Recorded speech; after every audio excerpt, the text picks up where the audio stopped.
Okay, so we're switching it up a little bit, doing kind of the same thing here. So we're still using the number line, but this time our denominators for each of the fractions is given.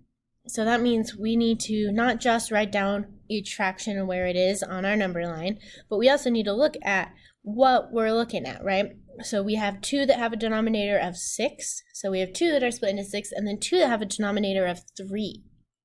So if we look at this one, right, we have A and D. So these 2 kind of on the ends there, they're both looking at our fraction cut into 6 pieces. So we can see our number line is currently cut into 6 pieces, right? We have 1, 2, 3, 4, 5, 6.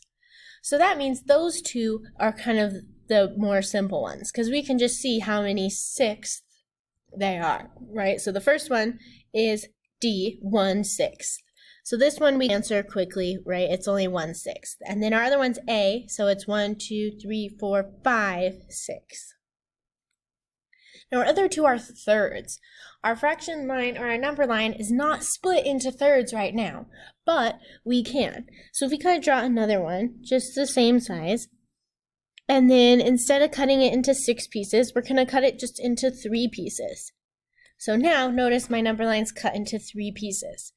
So if we look at those, right, we now have 1/3, 2/3, and 3/3.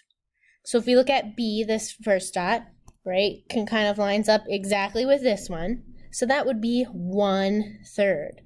So the answer to this one would be 1/3. And then if we look at C, it lines up nicely with our 2/3 area. So this one would be 2/3.